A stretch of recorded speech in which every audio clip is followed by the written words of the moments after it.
last night. There's some more in this sutta which is quite interesting other than the elements, but we'll finish with the air element first. Air is also wind. It's sometimes called air, sometimes wind. And what is the air element? The air element can either be in oneself or external. What is the air element in oneself? Whatever in oneself, belonging to oneself, is air, area and clung to. That is to say, upgoing winds, downgoing winds, winds in the belly, winds in the bowels, winds that pervade all the limbs, in-breath and out-breath, or whatever else in oneself, belonging to oneself, is air, area and clung to. This is called air element in oneself. Now, air element in oneself and external are simply air elements, and that should be seen as it actually is, with right understanding thus. This is not mine, this is not I, this is not myself. When a man sees it thus with right understanding as it actually is, he becomes dispassionate towards the air element. His lust fades for the air element out of his mind. So in oneself, it's winds that we have in the body, and of course the breath, which is most noticeable as the air element. And now he's going to talk about the air element outside of ourselves. There is an occasion when the external air element is disturbed. It sweeps away village, town, city, district and country. There is an occasion in the last month of the hot season when they seek wind by means of a fan or bellows and even the strands of straw in the drip fringe of the thatch do not stir. Well, first of all, we're talking about cyclones, hurricanes, and so forth that sweep away, well, whole village, whole town, and so forth. And then he says, but also there are months when it's hot, when there's absolutely no wind, and one wants to use a fan or a bellows, or we using air conditioners, and even the strands of straw in the drip fringe of the thatch do not stir. So all the houses had thatched roofs in those days. And there is, instead of having the rain, what do you call it, rain, not spouts, the gutters, this is the gutter, the strand of straw in the drip fringe. The drip fringe where the rain drips down, and there's strands of straw hanging down. That's where we have the gutter, and that is not being stirred by the wind. This little strands of straw are not being stirred. In other words, there's no wind at all. It's really muggy and oppressing. And other times we have hurricanes and cyclones and typhoons and so much wind that it's quite dangerous. So that's what that sentence is all about. For even this external air element, great as it is describable as impermanent, as subject to destruction, to disappearance, to change. So what of this body which is clung to and lasts but a while? There can be no considering that as I or mine or I am. So again and again he tells us to examine ourselves in the light of these four elements, which are so much greater outside of us than they are within, and even outside of us they are disturbed and destroyed. They disappear completely, they reappear in much too greater force, and we certainly will not identify with that. We would never call ourselves identifiable with a hurricane. But we do identify with the breath. That's my breath. And I'm out of breath, or I'm this breath or that breath. So there we identify.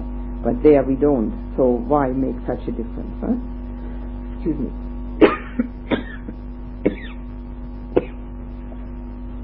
Now, I'm going to have to find the...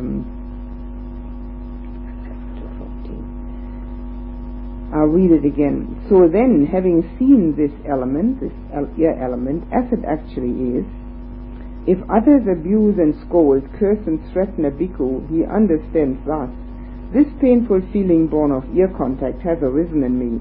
That is dependent, not independent. Dependent on what?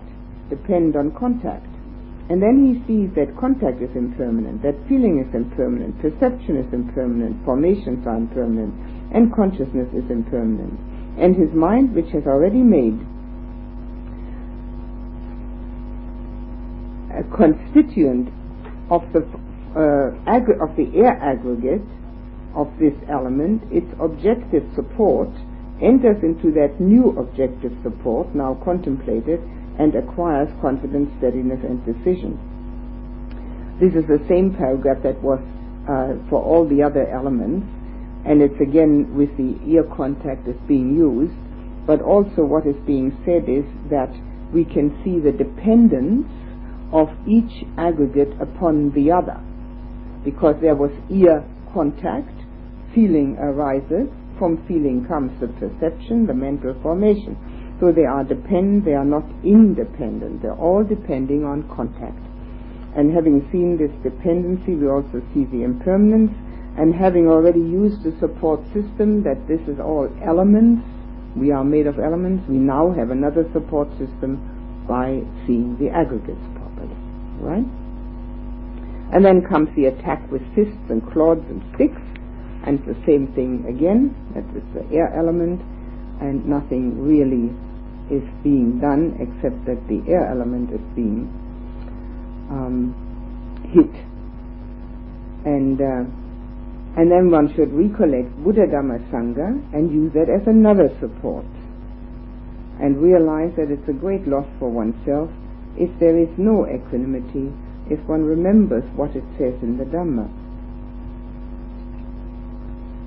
So if there is equanimity established, a bhikkhu has done much. So this takes care of the elements. And now Sariputta speaks about something else. He says, just as when a space is enclosed by timber and creepers, grass and clay, this is how they used to build their houses, there comes to be the term house. So too, when a space is enclosed by bones and sinews, flesh and skin, there comes to be the term body. So he's comparing this body of ours with an empty space which has now been enclosed, and they're using timber and creepers and grass and clay, and then they have a house. And when we do have this enclosure here with the skin, we have a body. But in reality, we've got bits and pieces all stuck together by skin. And now he explains how our sense contacts come about. I see the whole idea of all this taking ourselves apart, the analysis, is to get us away from this very deluded idea that we are one whole thing called me. There's this thing sitting here called me. But in reality, there are so many parts of the body, 32 parts of the body, enclosed by skin, which are called now my body, me, and then there's all this mind activity. So he says, if the I, then that's the I, the physical I, E-Y-E, if the I in oneself were intact, but no external forms came to its threshold of consciousness, and there were no appropriate conscious engagement, then there would be no manifestation of the appropriate class of consciousness. Wonderful sentence. Quite clear? I'm sure it's literally translated. I'm sure that Nyana Moli wouldn't have made it up. I'm sure it's translated the Pali. Well, actually, all it says is this. If our eyes are working, in other words, this is called the eye base. It's working. It's not a glass eye. It's not blind. It's nothing. It's working. All right? So if this thing is intact, but there's nothing to be seen, It's totally empty. There's absolutely nothing to be seen, no external form. No external form came to the threshold of consciousness. Nothing there, the I consciousness. And there were no appropriate conscious engagement. In other words, the I cannot engage with any outer form because it just doesn't appear on its threshold. There would be no manifestation of that class of consciousness of seeing. There's no seeing. Very simple. If the eye is working and there's nothing to see, no seeing happens. So what we're talking about here is that we have a base, a sense base. Then we have a sense object, something to see in this case. And where actually the two are meeting. The consciousness, the I consciousness, the seeing consciousness, and the form meet. And when they meet, seeing results. But of course we never do that. We just see. We never have any idea that all this is happening. Because we have our eyes open and not asleep, we're constantly seeing something. But what Sariputta is trying to point out, and of course it is from the Buddha, it's just repeating what the Buddha has said. What he wants to point out is that actually there are three things happening before seeing starts. A sense space which is in order, a sense object which is on the threshold of consciousness. In other words, it's not too far away, so one can actually, the eye can actually make contact with it. And with that contact, the consciousness is engaged. Not that we are sort of staring into nothingness. We are engaging the eye with that eye object, and only then, after those three things have happened, the seeing results. Quite clear? Okay. Now, if the I in oneself were intact and external forms came to its threshold, so now we've got an I which is working and there are forms to be seen, but there were no appropriate conscious engagement. In other words, the I is not engaging with that external form. There would be no manifestation of the appropriate class of consciousness. There's no seeing. But it is owing to the fact that the I in oneself is intact and external form comes to its threshold, there's something to see, and that there is the appropriate conscious engagement, the I actually contacts, the eye contact, that there is manifestation of the appropriate class of consciousness, seeing results. All three things have happened. Three things have happened and seeing results.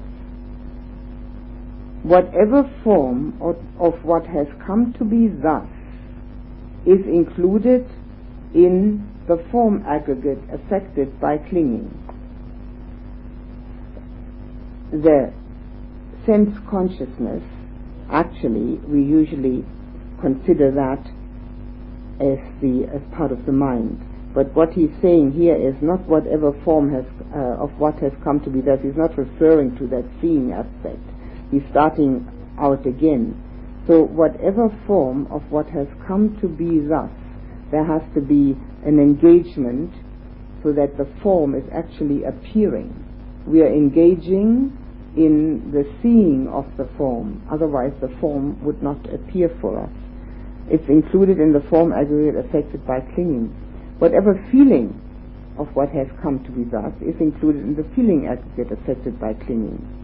So whatever has appeared to the eye as a form is now included in the form aggregate affected by clinging. Whatever feeling has arisen, that is included in the feeling aggregate. So these are external triggers which are giving us these results. Right? The same goes for perception, mental formations, and sense consciousness.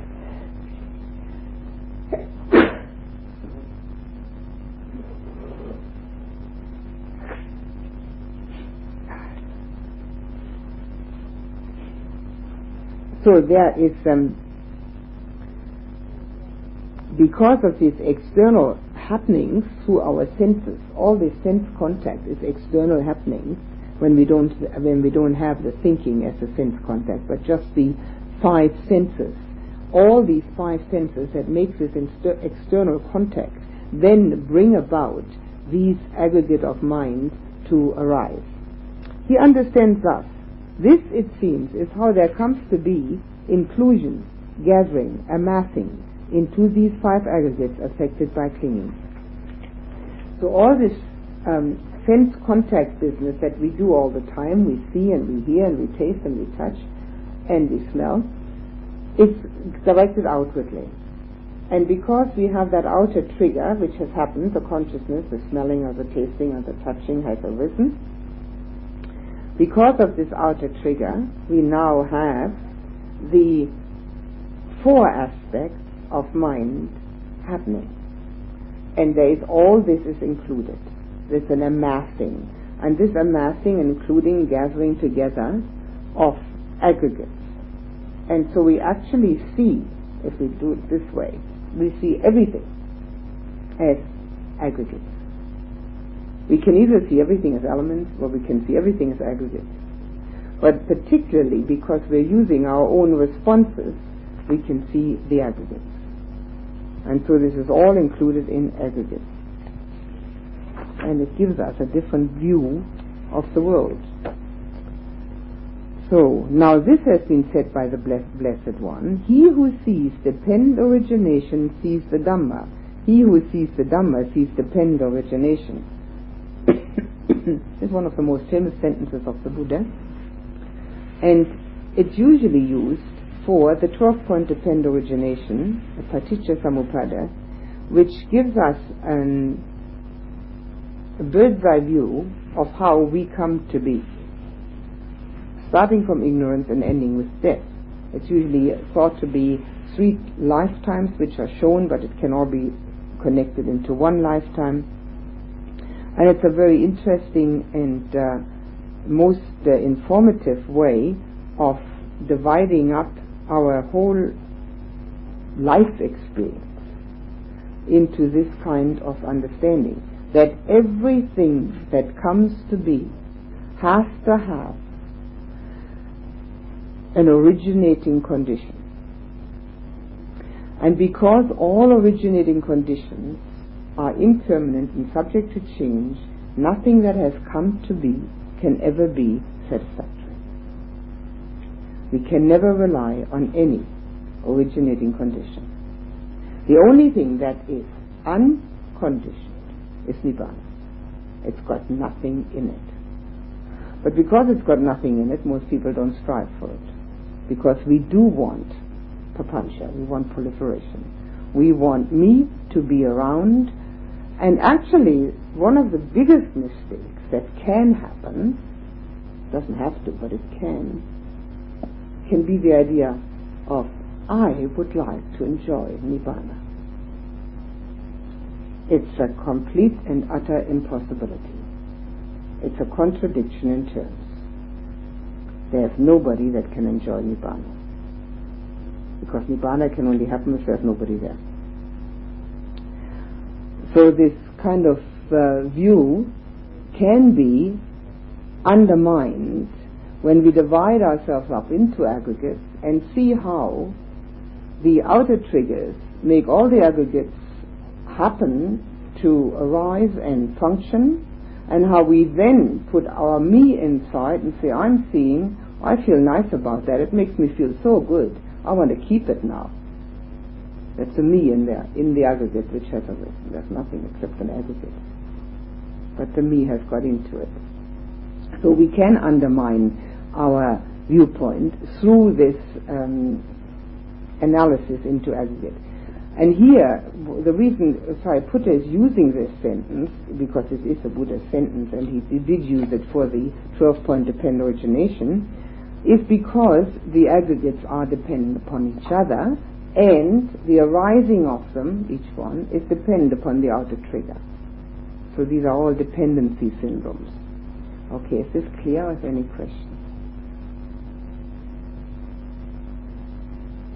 Yes. I just have a question about this dependent arising. Everything that arises depends on something, then it's sort of a very timeless thing, because it means that it could never really begun, because it could never have the conditions to begin. Well, it did have conditions to begin. There are 4 questions which are called the imponderables, which the Buddha did not answer. And I shall not gainsay him by trying to answer any of them. And they are the beginning of the universe, the intricacies of karma, the range of a Buddha, the range of influence, and the range of influence of a person in jhana. These are the 4 imponderables which you wouldn't answer. You said you don't have to know because it's not going to help you to get enlightened. When you do get enlightened, you will know anyway. So that was the answer to that one. He shows it in a circular form. Depend arising is shown in a great big circle. He himself originated that drawing, like a teaching aid. And he drew that into the sand with a stick for his monks. A very crude, just a drawing of a circle and then divided into 12 parts. That was later, by his permission, made into a more elegant drawing and hung into every doorway of every monastery in India. They were all destroyed when the Muslim invasion was, but this particular teaching aid was taken into Tibet by some of the Indian pundits who went to Tibet with the teaching, and today we can still see it in a very elaborate form and very beautifully done, because Tibetan art is very intricate and elaborate, and we can see it. It's usually called the Wheel of Birth and Death, and it's a very interesting drawing according to what the artist thinks should be there. It is very traditional. Tankas like that, they're very traditional. It's not what the Buddha drew in the sand, obviously, but it certainly has exactly that meaning, and it's always a circle. And we can start explaining the circle, of course, at any point, but we usually start at ignorance, and that is the beginning, avijja, ignorance. And it's always depicted as a blind woman, a blind old lady with a walking stick, trying to find a way through a very dense forest. And that's the picture. And in this case, it's a lady, actually. All of a sudden, ignorance became female. Can't win. And it's very difficult to do anything about that, because it's hard enough to remember all this stuff without trying to change the language. So there's no beginning and there's no end. There's no Big Bang theory. Not at all. It's a constant, reoccurring circle, and it is a constant contraction and expansion, where the universe also disappears, according to the Buddha's words, and reappears. So there's no beginning and no end, really. So when one sees it that way and actually experiences that in one's own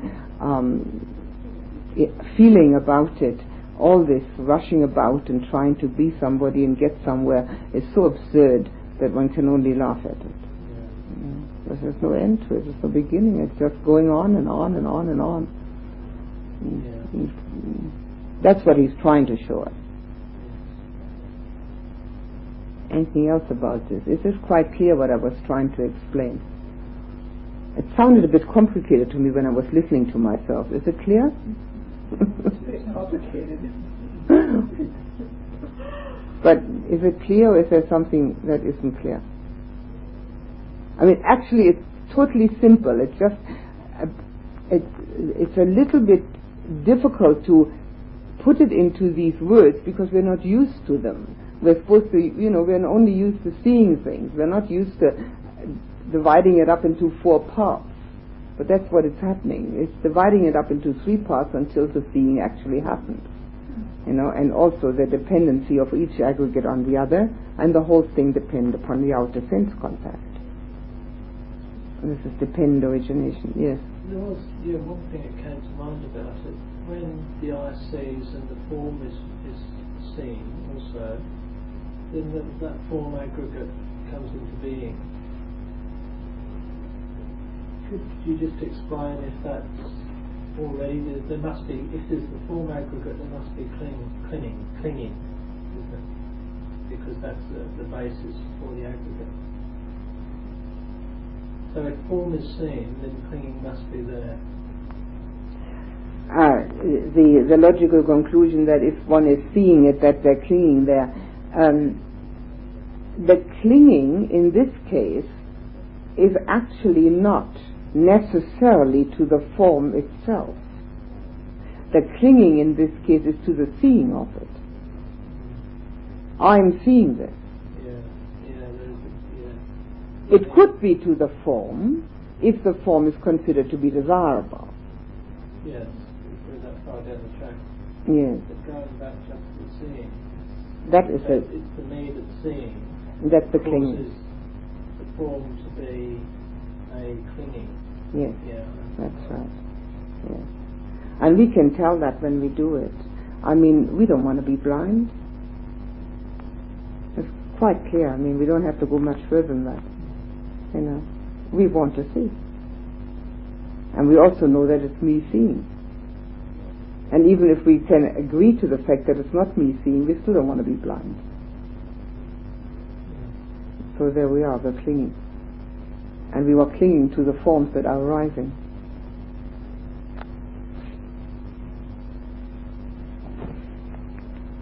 I think it's an absolute genius explanation of what we're on about. I certainly have never heard it anywhere else, and I could never have thought of it in my wildest dreams of anything like that on my own. I mean, it never would even occur to me. So now, dependent origination. He who sees dependent origination sees the Dhamma. The Dhamma in this case, the teaching the truth. He who sees the truth sees dependent origination. And these 5 aggregates affected by clinging are dependently arisen. The wish for reliance on, approval or acceptance of these 5 aggregates affected by clinging is origin of suffering. Now this is a very interesting statement, because most of the time the origin of suffering is denoted as craving. Now craving and clinging are not exactly the same, although they are used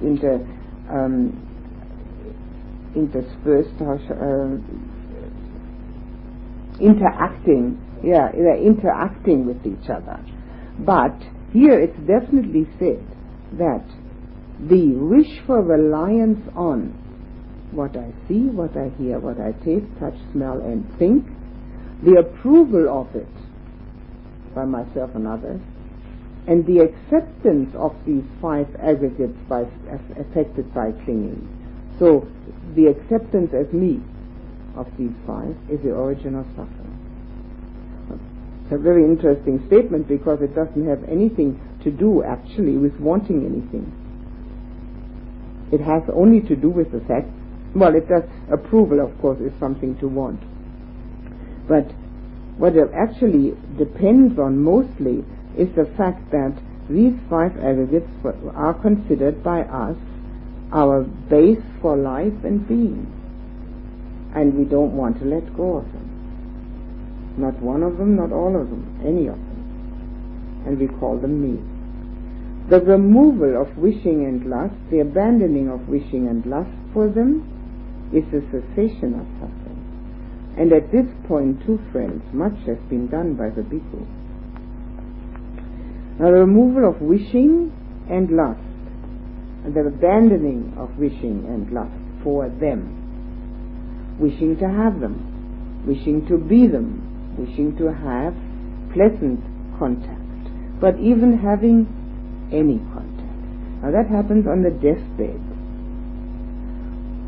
There was a doctor in one of my meditation courses, I think it was in Melbourne, and he told the story that there was a person that he knew who was terminally ill and had been told that he was terminally ill, and he had maybe one day he was absolutely in agony, absolute pain, was just no way anymore that enough morphine could be given so that the pain could be alleviated.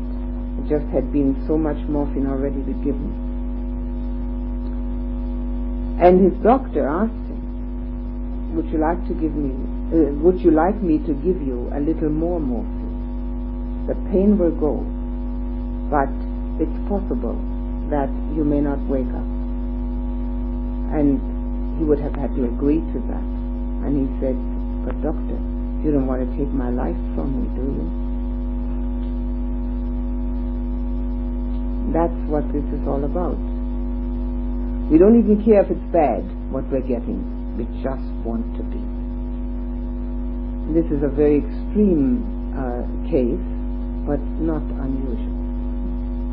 I have, asked as many people that deal with sick and terminally ill people, and they told me it was not unusual if one hasn't practiced. So we don't even mind if it's an unpleasant contact. We just want to have it. So what it says here, it doesn't say that we are wishing and lusting for them because to have them pleasant. It just says if we can remove the wishing and lust for them, then we cease to suffer. Now why do we cease to suffer when we remove the wish and lust for these aggregates? If we don't identify with them, they keep on arising. I mean, they're not going to be affected by this identification at all. The eye doesn't care one bit whether we think I'm seeing or it's just seeing. It hasn't got any say in the matter, it just sees as long as it's working. So if we abandon our identification with these aggregates, we no longer have to make a stand. We no longer have to be of any particular status or stature. We don't have to own anything because these aggregates are working without any interference until the body breaks up and dies. So if we don't have to assert ourselves anymore, that's no problem. It's just happening. Life just keeps going. So if anybody wants to use fists and clods and sticks, well, that's their problem. I don't mean that we might be able to, just be pummeled to death like that. We'd probably get out of the way and just let these people do whatever they want. If they want something, well, let them have it. So that's where suffering ends. If the assertion of self ends, and the assertion, the self sits in our belief system that we are the aggregates. And yet, if we could drop it for a moment, the eye still sees, the ear still hears, the nose smells, the body touches. Whether we think it's me or not makes absolutely no difference to these aggregates. They couldn't care less. They just keep on doing it. But without the me in it, it doesn't matter. And that's where cessation of suffering happens. Right, is this quite clear, or any questions on this?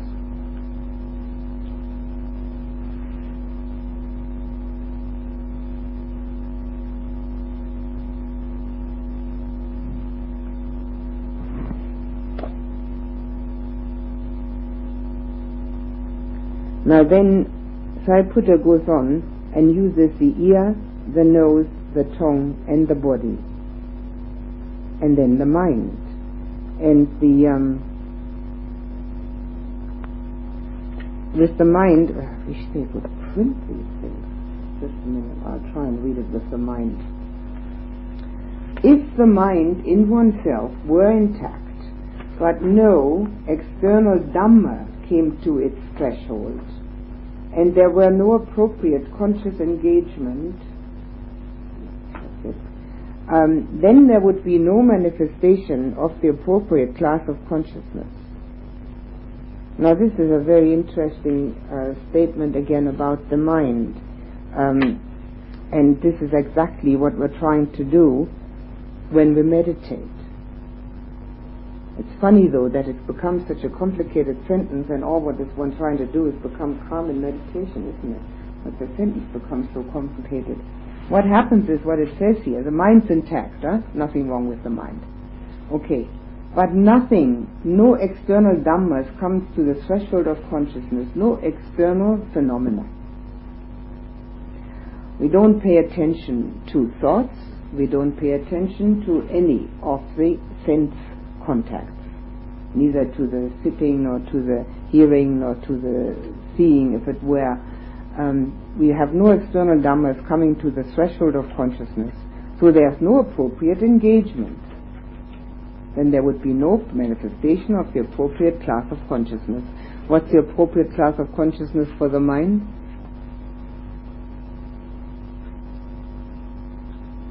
I just want to check whether anybody's listening. That's right. I just want to know whether you're still with me. That's right. The appropriate class of consciousness for the mind is thinking.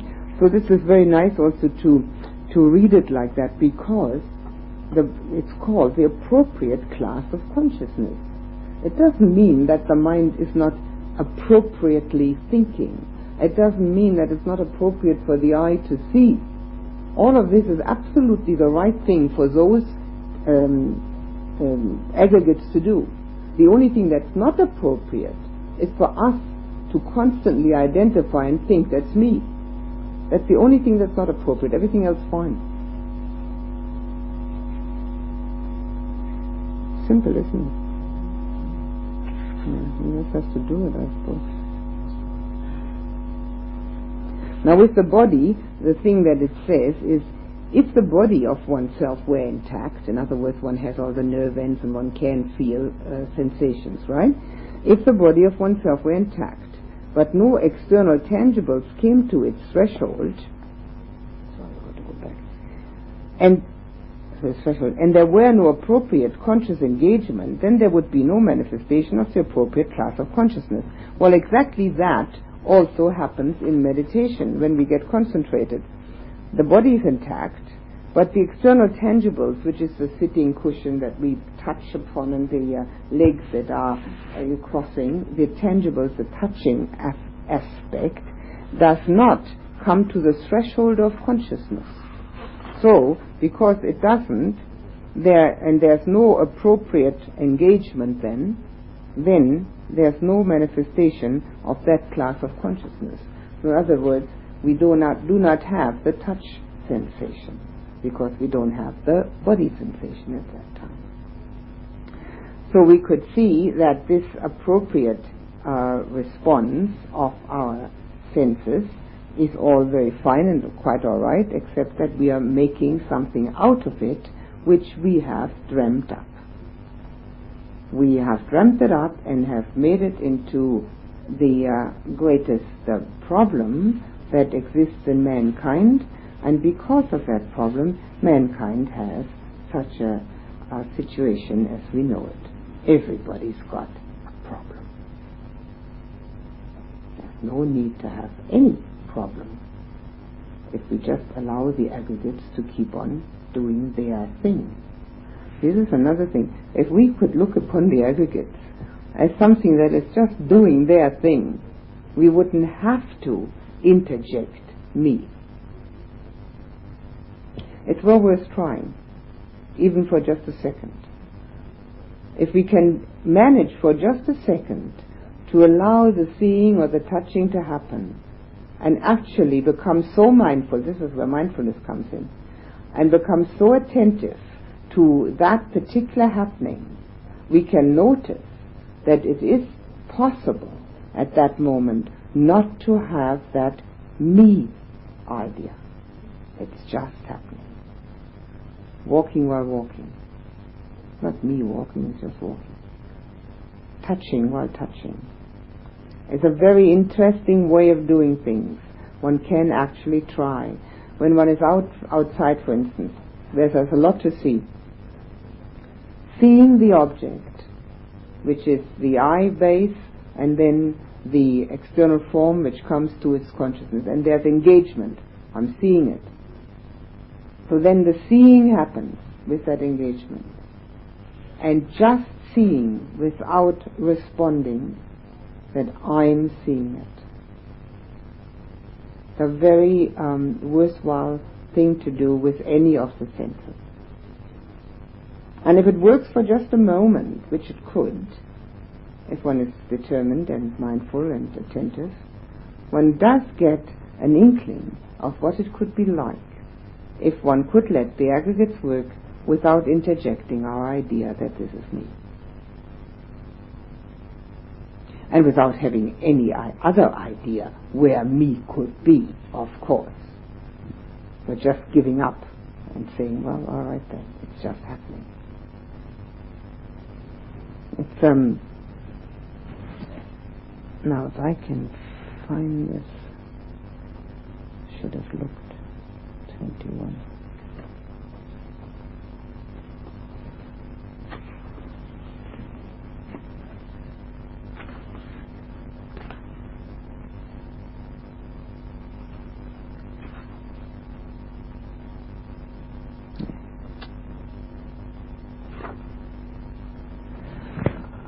I don't know what I did with the other ones. Are they outside these books? Could you have a look? The other two? Or did I leave them in my room? This is volume 3. Maybe they're outside. I can't remember that I took them outside. Or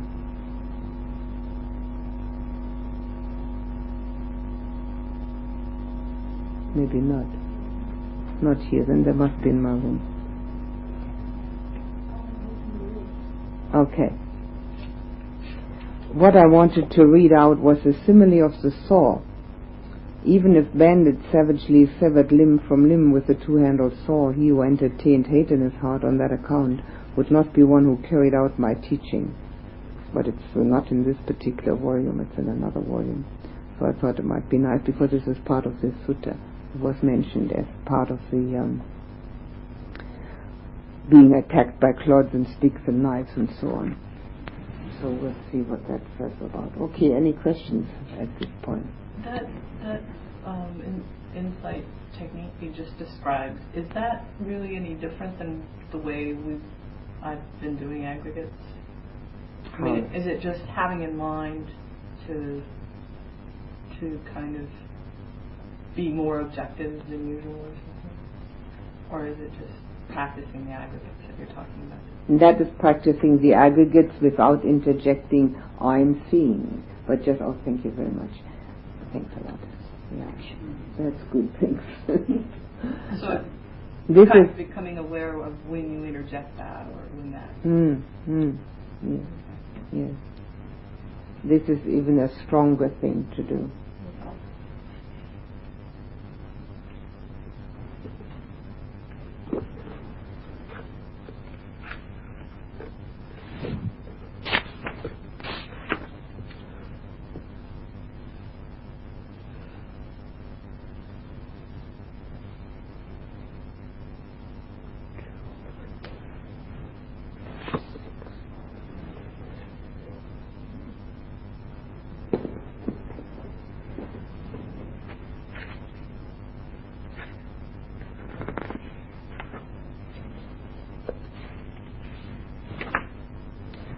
This is the sutta on the simile of the saw. It's a long story. But this is very nice. That's the story of Mistress Vedika. Okay. This is about the simile of the saw, that there's absolutely no justification for hate.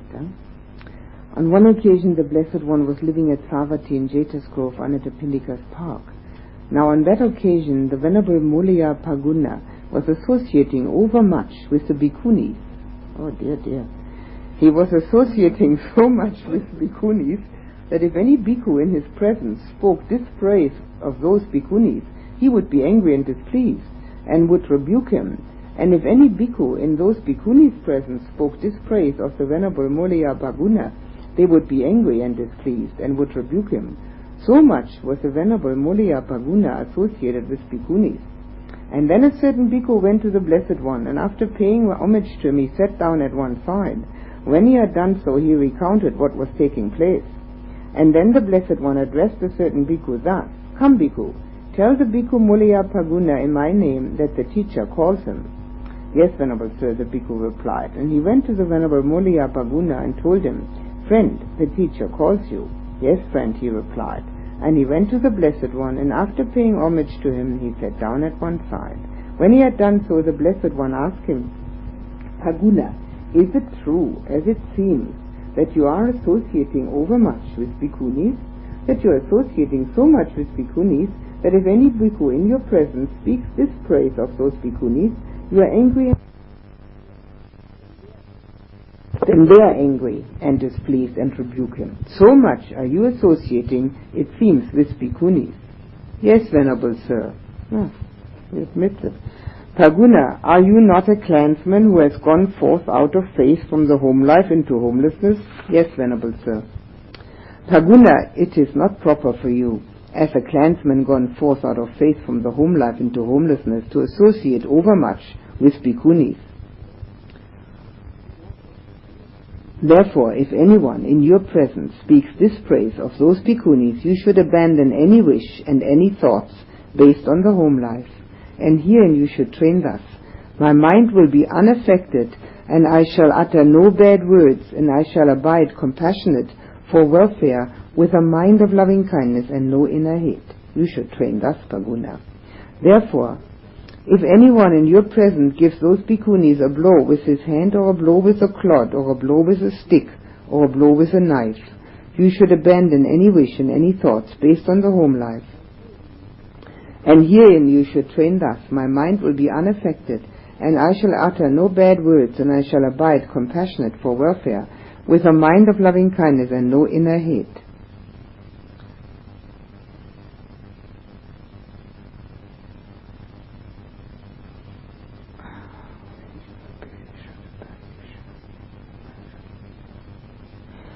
This is translated wrong.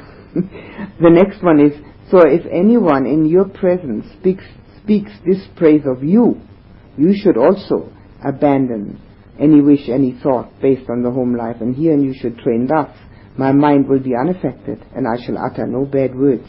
I shall abide compassionate for welfare, with a mind of loving kindness and no inner hate.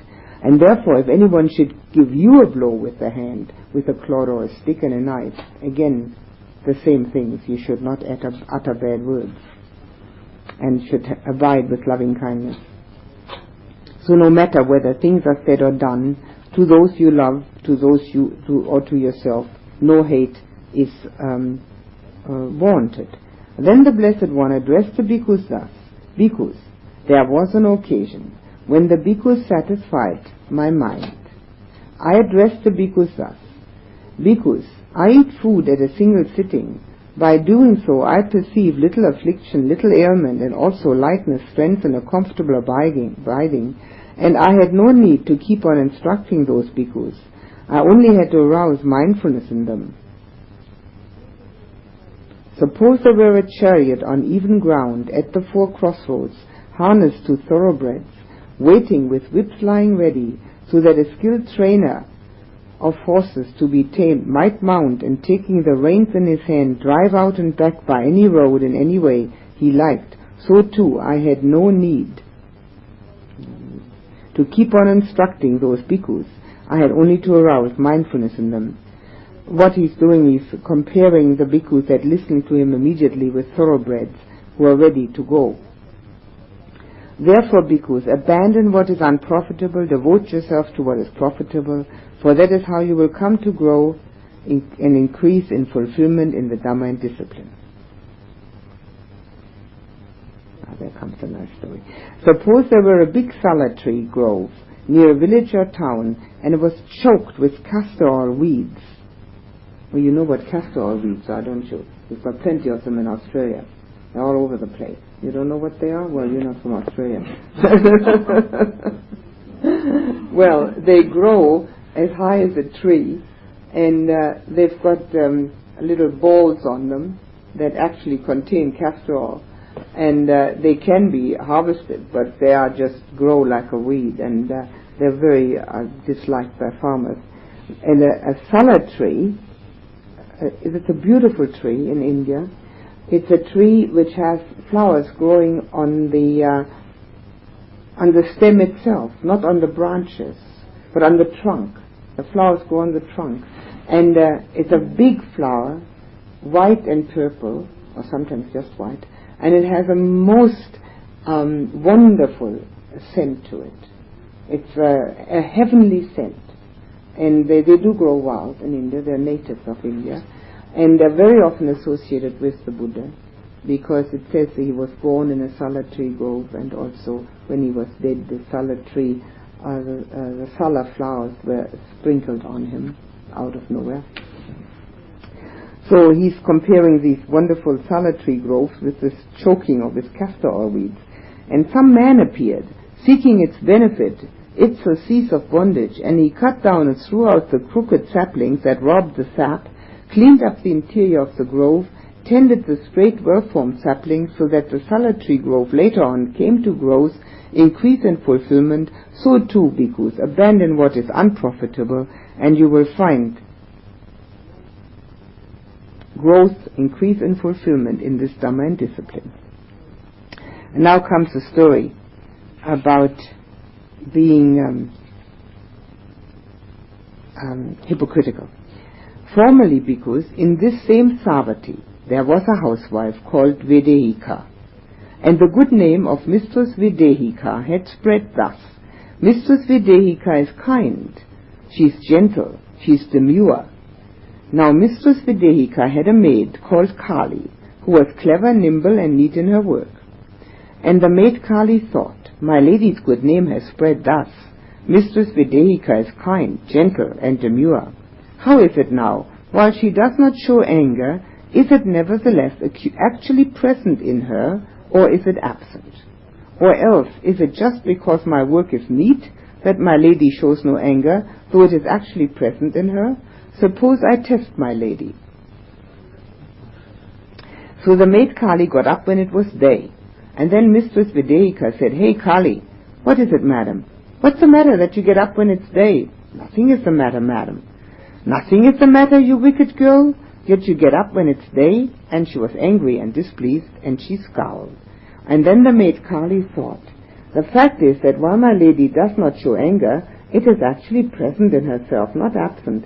And it is just because my work is neat that my lady shows no anger, though it is actually present in her, not absent. Suppose I test my lady a little more. So the maid Kali got up when it was later in the day. And then Mistress Vedehika said, Hey Kali, what is it, madam? What's the matter that you get up when it's day? Nothing is the matter, madam. Nothing's the matter, you wicked girl, yet you get up when it's day. And she was angry and displeased, and she spoke words of displeasure. And then the maid Kali thought, the fact is that while my lady does not show anger, it's actually present in her. And it's just because my work is neat that my lady does not show anger, though it's actually present. Suppose I test my lady a little more. So the maid Kali got up when it was still later in the day. And then Mistress Vedehika said, Hey Kali, what is it, madam? What's the matter that you get up when it's day? Nothing's the matter, madam. Nothing's the matter, you wicked girl, yet you get up later in the day. And she was angry and displeased, and she took a rolling pin and gave her a blow and broke her head. Then the maid Kali, with blood running from her broken head, denounced her mistress to the neighbors. See, ladies, the kind one's work. See, ladies, the gentle one's work. See, the demure one's work. See how angry and displeased she was with her only maid for getting up when it was day, and how she took a rolling pin and gave her a blow on the head. Then later on, the bad name of Mr. Svedeka spread thus: Mr. Svedeka is rough, violent, and merciless. Now, the Buddha is talking about past, not the present. There apparently isn't such a person when he's talking, but he said formerly, and one would actually imagine that this was in a former life. So too, bhikkhus, some bhikkhu is quite kind, gentle, demure, so long as no disagreeable words touch him. But it is as soon as disagreeable words touch him that a bhikkhu needs to appear kind and gentle and demure. I do not call a bhikkhu easy to correct, who is only easy to correct by reason of robes, arms, foot, resting place, and the requisite of medicine as cure for the sick that he gets. Why is that? Because that bhikkhu is not easy to correct when he gets no robes, arms, foot, resting place, and the requisite of medicine as cure for the sick. The Buddha says that it is important to be agreeable and kind when the disagreeable words touch you, and if one is only easy to correct when one gets things, that doesn't count. And these four that the Buddha is mentioning here, which are the robes, the arms, food, the resting place, and the requisite of medicine, are actually the four things which are considered to be the requisites of life. And when we look at our own houses, we can see that we have plenty more than the requisites of life. Everybody's got far too much. So we need robes and alms food and resting place and medicine. Now, alms food means food and a place to rest, and robes something to wear. And medicine when sick. So he's saying that unless one can be agreeable to disagreeable words and not do so only when one wants to get something, then one is easy to teach. But when a bhikkhu is easy to correct, since he honors, respects, and reveres only the Dhamma, him I call easy to correct. To revere only the Dhamma, the truth of the teaching. Therefore, bhikkhus, you should train thus. We shall be easy to correct, honoring, respecting, and revering only the Dhamma. You should train thus. Bhikkhus, there are these 5 courses of speech that others may use when they address you. Their speech may be timely or untimely, true or untrue, gentle or harsh, connected with good or with harm, accompanied by a mind of loving kindness or by inner hate. These are the 5 kinds of speech that one can hear. When others address you, just a minute. Here in bhikkhus you should train thus. Our minds will remain unaffected. We shall utter no bad words, and we shall abide compassionate for welfare with a mind of loving kindness and no inner hate.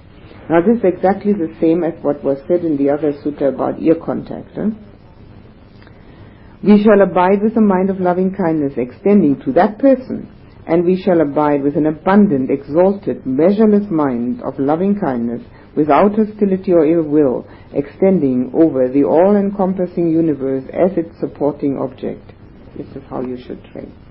So, not only, when you hear these unpleasant things, not only should you extend loving kindness and compassion for the person that's talking to you, but at the same time use as a supporting condition the loving kindness and measureless love to the whole of the universe. It's a supporting condition. Obviously, this isn't easy and immediately to do, but it is a training. It's a training of purification which has to accompany the training in the jhanas. The jhanas are the automatic training purification, because when we're concentrated we can't be negative. We can't only be one or the other. However, if we do not support this in our daily life with this same thing, which may and may not work all the time, but it's a training, we aren't doing enough in order to change ourselves really from the ordinary human being to the noble one. The Buddha does not expect people or the bhikkhus or anyone to be able to do this immediately. He says this is training. You should train yourself thus, he says. This is all it is, it's a training. And as we see that it gives us ourselves the greatest of benefit, immediately it becomes clear that this training is good for ourselves. So whatever kind of speech people have, timely or untimely, in other words, it's appropriate or inappropriate, if it's true or untrue, gentle or harsh, connected with good or with harm, accompanied by a mind of loving kindness or by inner hate, the response should be compassion and loving kindness and no inner hate. Here's a very interesting simile, which is very famous also. Bhikkhus, suppose a man came with a hoe and a basket and said, I shall make this great earth to be without earth. And he dug here and there. And he strewed the here and there. I don't know what that's supposed to mean. What is strewed? What is he strewing? And spat here and there. And made water here and there, saying, be without earth, be without earth. How do you conceive this, bhikkhus? Would that man make this great earth to be without earth? No, venerable sir. Why is that? Because this great earth is deep and immense, it cannot possibly be made to be without earth thus. Eventually, the man would reap weariness and disappointment. And so he says, in the same way, bhikkhus, there are these 5 courses of speech that others may use when they address you.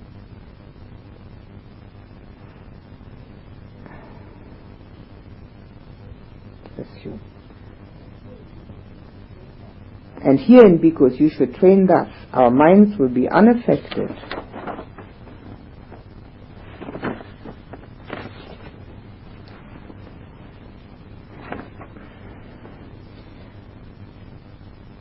Saving paper. It's a good thing, I suppose, to save paper, but it does make it difficult. Our minds shall be unaffected. Where are we? Paragraph 12. And we shall utter no bad words. And we shall abide compassionate for welfare, with a mind of loving kindness and no inner hate for that person, and also with an abundant, exalted, measureless mind, without hostility towards the all-encompassing world. So the simile is that one reaps oneself weariness and disappointment if one doesn't stay with a loving kindness mind and a compassionate mind. It's just as foolish and absurd as trying to make the great earth without earth. So equally foolish and absurd it is to respond in kind, because one reaps the weariness and disappointment oneself, not the other one. And this is, I would say, the most important point in the personal purification. This is the one which takes pride of place.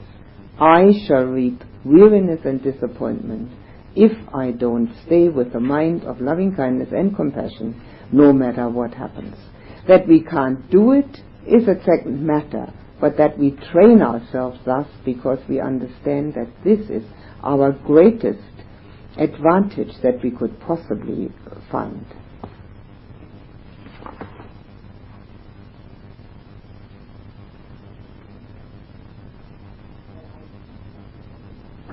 Well, I'll leave something out and I'll come to the bandits with the saw, okay? Because I promised you that part. And it's exactly the same thing. It just says, even were bandits savagely to sever you limb from limb with a 2-handled saw, he who entertained hate in his heart on that account would not be one who carried out my teaching. So actually what is happening here, it's getting worse and worse. In the beginning it's just nasty words, and then after the words it comes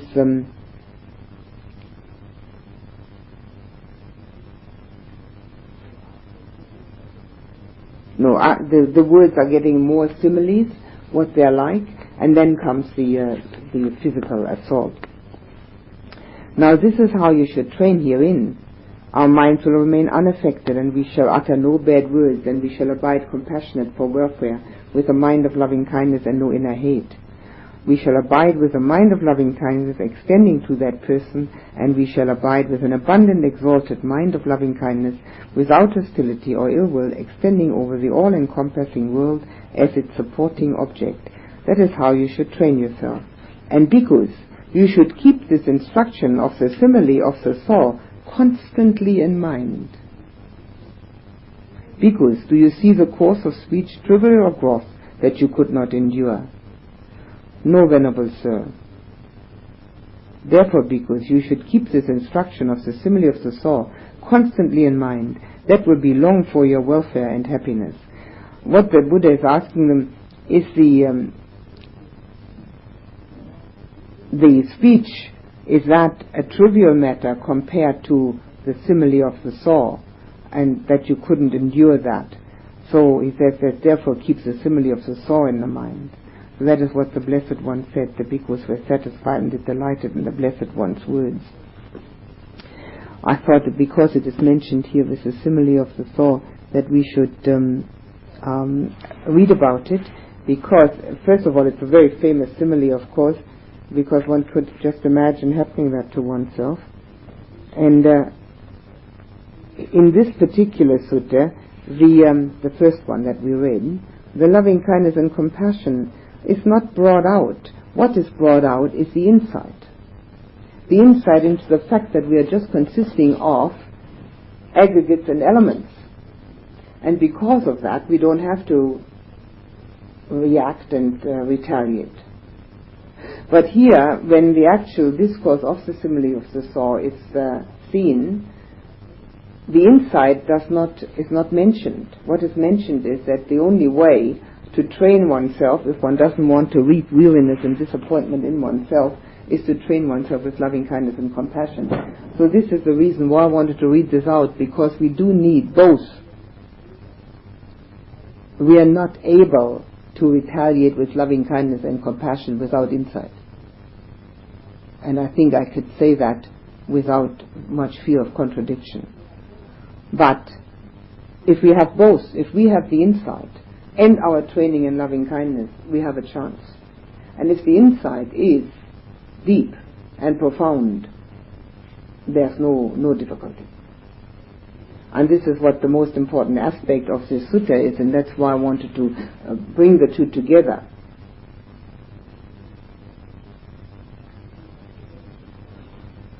So we have two ways of training, and this is what we're doing. Actually, three ways of training: calm, insight, and loving kindness. But this is what we're doing, trying to gain insight and train ourselves in loving kindness and compassion.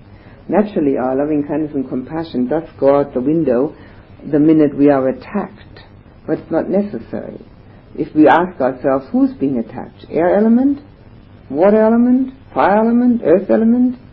Which aggregate's being attacked? It's very helpful to consider that. Any questions on any of this?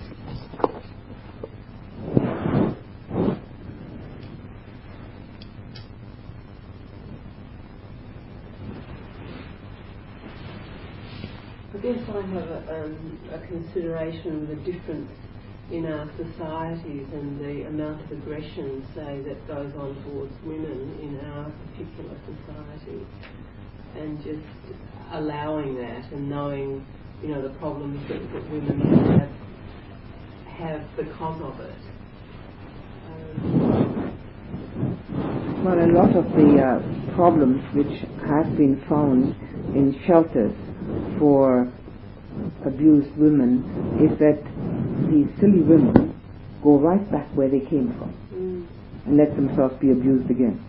Yeah. I know, I've read about it. And I didn't talk to people about it that work with that. You see, if these women were taught Dhamma and could take it in, some of this absurd behavior would stop, because the reason they're going back is because of clinging and fear and all the rest of it. The Buddha doesn't say that you have to stick around.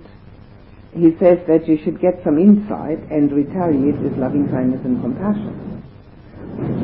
It doesn't necessarily advocate in any of this that we have read that you need to be killed. Just know what's happening to you and then see your reaction. So if these women were not having this kind of clinging, they wouldn't go back, and they could start a new life and learn from their old mistakes. But unfortunately, very few people learn from their own mistakes and keep making the same one.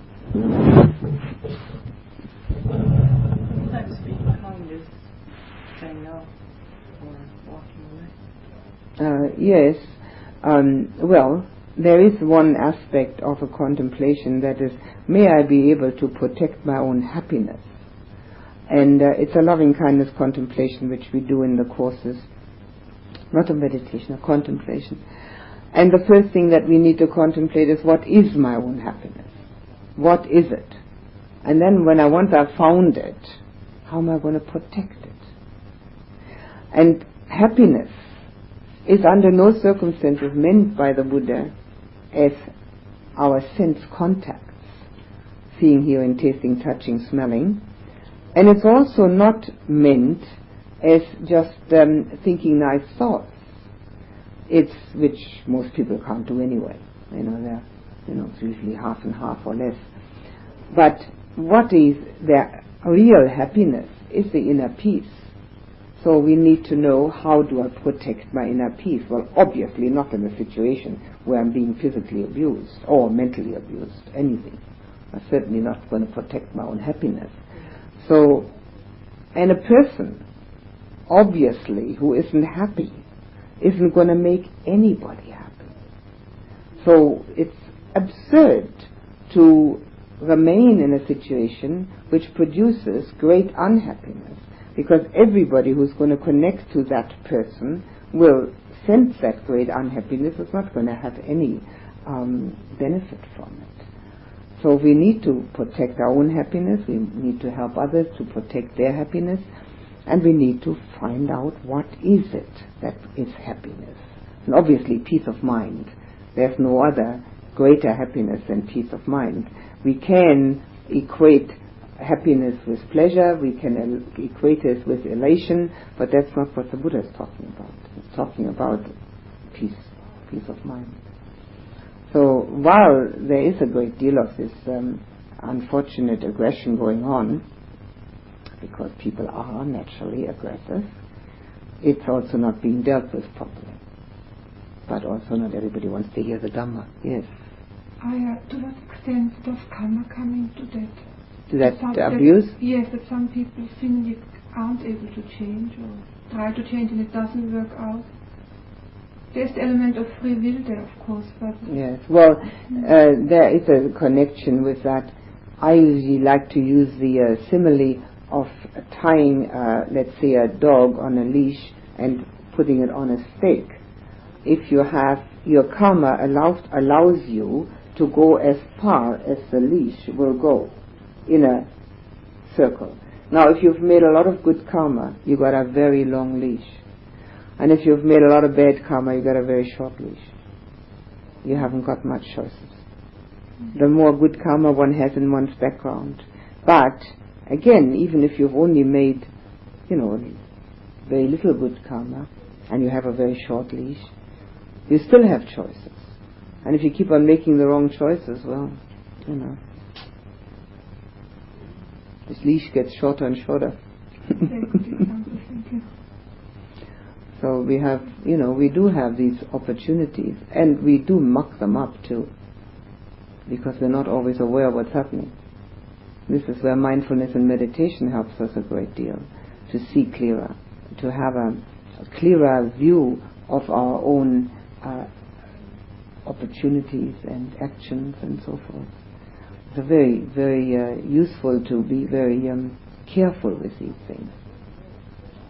So I don't know whether our that's another thing which I was going to answer you. I'm not sure whether our particular society or time is worse than others. I'm not sure about that. I mean, these things may have been the same, in past in past centuries and so forth. And who knows? Women always wanted to be needed. I mean, it's ingrained in women that they think, well, that he needs me or that kids need me. Yes. Needing and also wanting to be liked, wanting to be approved of. And then get a woman that doesn't want that, and then watch all hell break loose. I can write a book about it.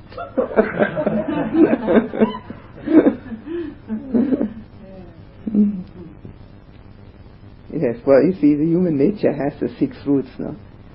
Greed, hate, and delusion, and also the 3 opposites. So we are constantly in this pickle until we finally see the aggregates working without anybody sitting inside. And then, of course, those few people that do see that are out of the red, but the others. It's a funny world.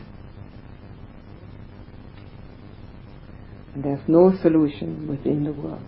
None whatsoever. All these wonderful ideas how to, stop the wood chip industry and to watch the ozone level and all that, it's all wonderful. But it's never going to take away dukkha. It might keep our trees intact, but it's not going to take away dukkha.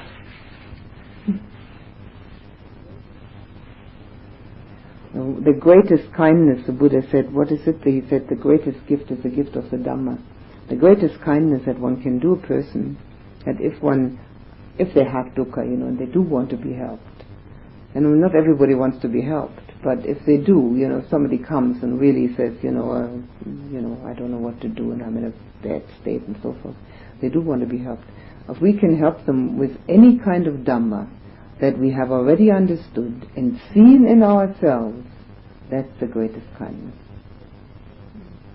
And yet there's this interesting story, I may have told it already, where a man came to the Buddha crying, shaking, being in such a state of misery that it was pitiful to see. And the Buddha said to him, what happened? What's the matter? And he said, I just lost my only beloved son. He died. And the Buddha said, what we love brings sorrow. And the man said, what nonsense. And turned around and ran away and told all his friends that the Buddha didn't know at all what was going on. And yet he himself was the epitome of the proof that what we love brings sorrow. And please put the attention on the breath for just a few minutes.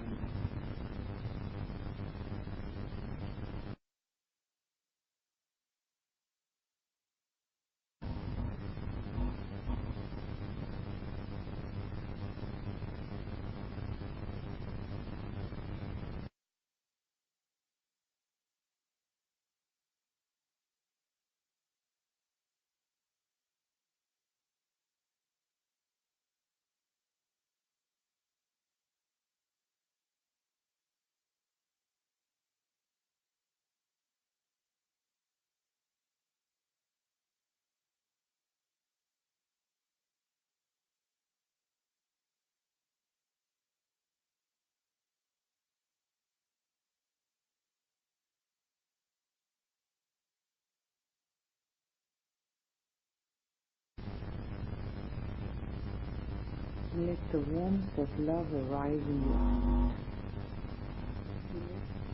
And then expand it.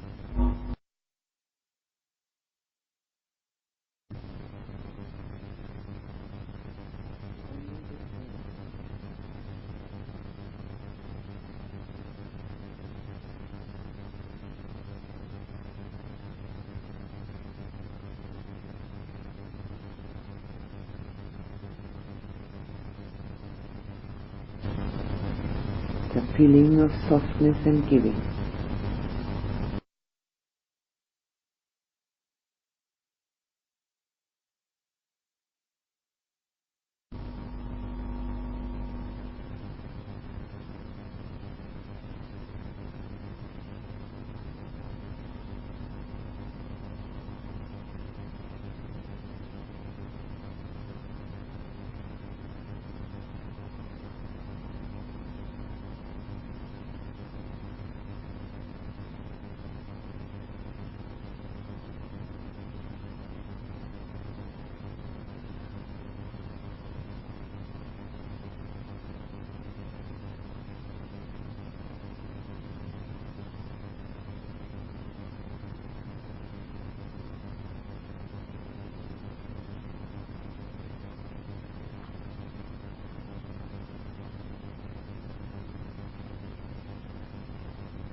Reach out with that softness and warmth from your heart to everyone here.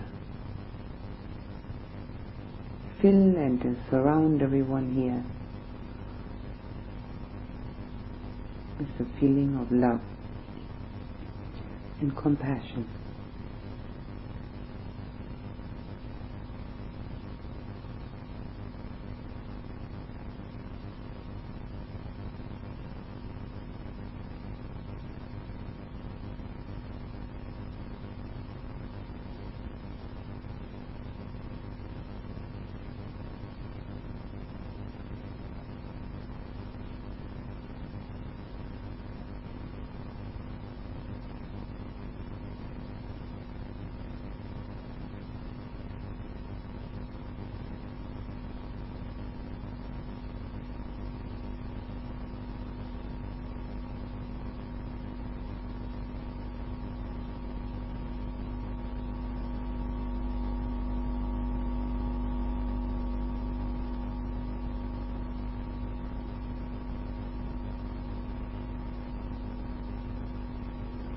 Reach out to those people who are near and dear to you.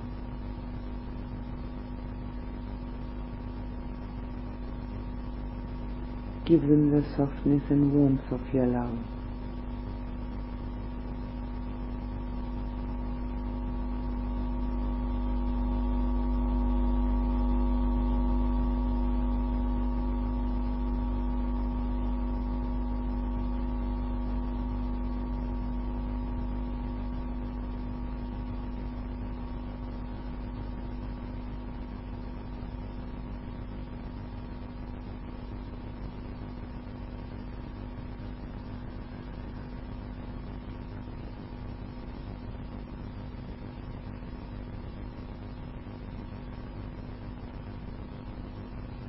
Reach out to all your friends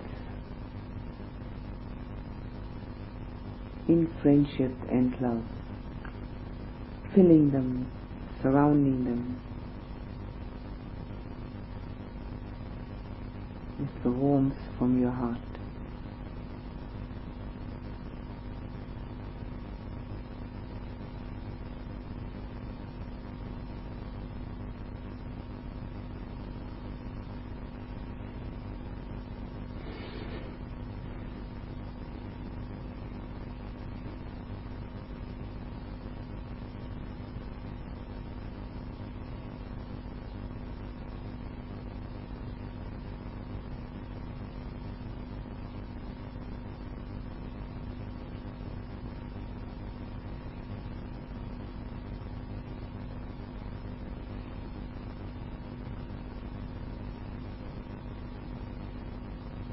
Think of all the people you know.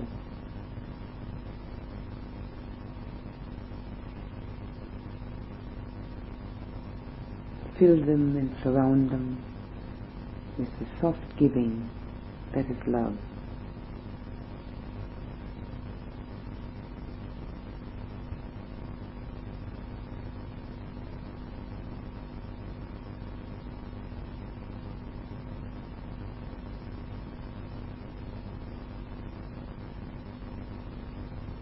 Loving them, not expecting any result.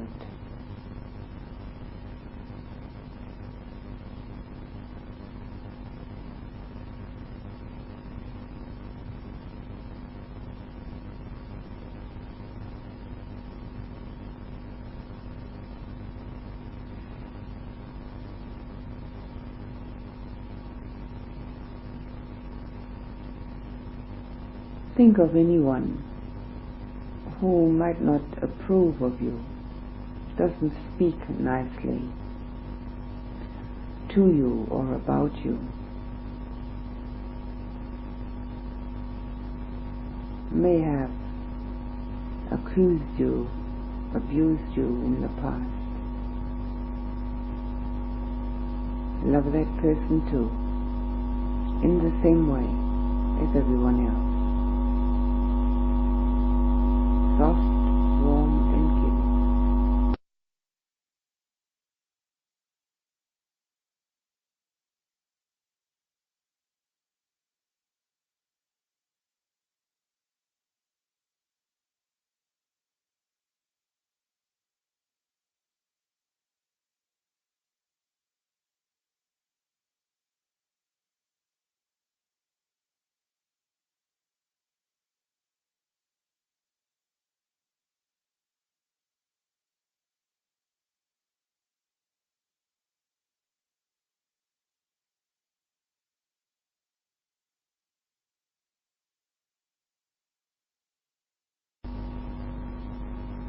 think of people everywhere, near and far, known or unknown, all having dukkha, essentially lonely, trying to find some relief. Love them, give them your warmth and your care. Fill them with the gift from your heart.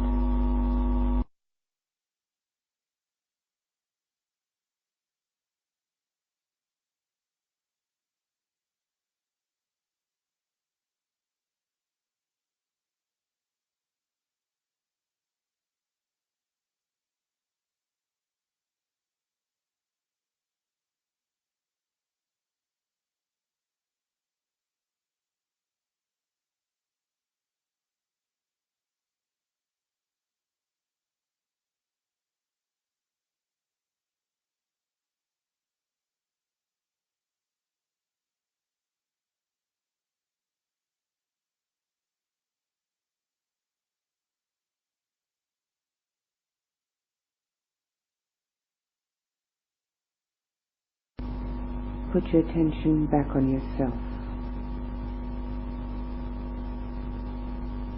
Feel the warmth and softness throughout your body.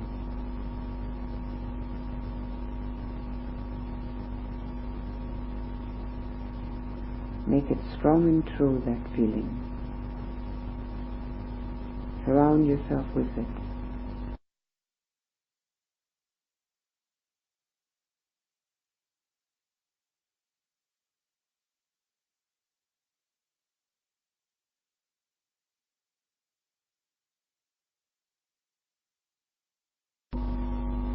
Knowing the strength and the protection it gives.